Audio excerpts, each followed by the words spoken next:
John Rynd, CEO and President of Hercules Offshore Incorporated, spoke to alumni and supporters at the 2011 breakfast, discussing his experience through the ups and downs of the offshore oil business and the need for employees in all capacities in the energy industry. We are an aging industry. It's been a very cyclical business that you'll go 10 and 12-year gaps where nobody enters and a whole lot of people leave. And if you look around our industry, we have significant manpower shortages, both as when I was hired into the industry, all you needed was a strong back and a weak mind and we'll teach you the rest. But we still need a lot of those. But we also, the professional side of it is very short, so very significant. Your presence in Houston is needed. Those of us who grew up in the business, as I did, I spent my first 10 years of this business working offshore around the world on drilling rigs. So there's a passion about not hurting anybody. You want to go home just like you came out. And I think one of the frustrating things that the industry suffered and experienced and had to put up with post-Macondo was the public's view and the administration's for sure view that we were a bunch of cowboys that didn't care about safety, didn't have processes in place. If your safety manual's on the shelf, you missed it.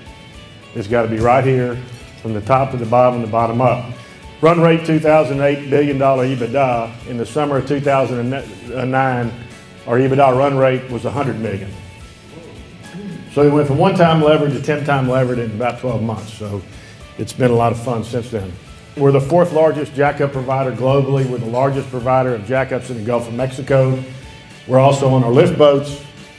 You see a lift boat looks similar to the jackup on the left. It doesn't have drilling equipment, and it just facilitates repair and maintenance operations offshore. It has legs, quarters, very similar, but just no drilling equipment.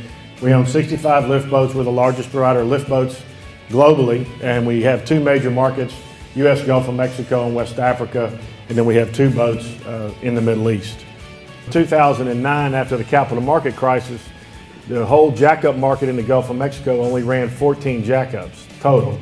It was the lowest jackup count since probably the early 70s, driven just by lack of access to capital. And then the business started to recover. We went from 14 to 44 as an industry. Then Macondo happened, so we've had two challenging years back to back. But again, things are starting to move. The Gulf of Mexico, since the creation really of the drilling business, was the largest compository for jackups. We had the largest supply of any market. Starting in late 99 to early 2001, rigs started migrating out of the Gulf of Mexico as the Middle East and Asia started to consume more rigs. So we're now not the tail doesn't wag the dog anymore. So we're down, we have a total supply of 77 jackups in the Gulf of Mexico. The worldwide supply of jackups is about 425, to kind of keep it in perspective. But there's 36 that we call in the industry cold stacked. They're not fully crewed. Minimal maintenance is being done, so they're not ready to go to work. Now, good news, bad news is we own 23 of those 36. So we're also the largest supplier of cold stacked rigs in the Gulf. Talking about what a difference a year makes. If you go back to October of last year, we had 8 of 11 rigs contracted in the Gulf of Mexico. Their days forward was 44 days. Our rate was $39,000 a day average. Op cost $28,000 a day. So you can see we were barely cash flow break even. And we have the 23 stacked rigs. It was costing us $4,700 a day to stack those. Go forward a year, we made an acquisition, which I'll touch on. It closed in April, a domestic acquisition. We have 77 days contracted forward. Average rate's 50. Outlook is positive.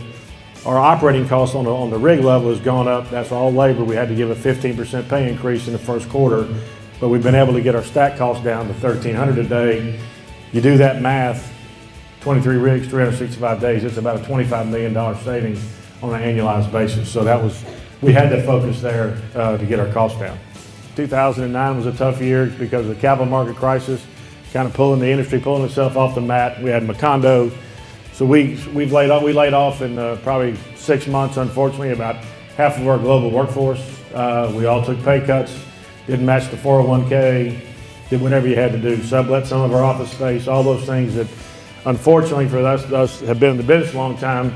You just pulled out an old playbook and said, what do we got to do? We're in a down cycle. And our motto was, if you're going through hell, keep going. And really what we had to focus on was two things. We had to focus on the safety of our people and our cost. That's the only thing you can control. You can't control what the government's doing. You can't control what the capital markets are doing. So try to block that out the best you can. Stay focused on what we can make a difference. The second largest contributor to the U.S. Treasury behind the IRS is production royalties from offshore. So I used to be able to pull the string and do this without any thought, but I think we generated the offshore royalties and lease payments was $79 billion over a 6-year period. We can go on for days about what an economic engine big oil is for Houston and the U.S. and globally. But 79% of the production coming from the Gulf of Mexico is driven by independent companies. If you looked at part of their portfolio, ExxonMobil's global oil production, 2% came from the U.S. Gulf of Mexico. Shell's 3%, Chevron's about 4%. So all in all, we've kept our cash dear. We started into the downturn with $90 million in cash. We're sitting today at about $130 million in cash.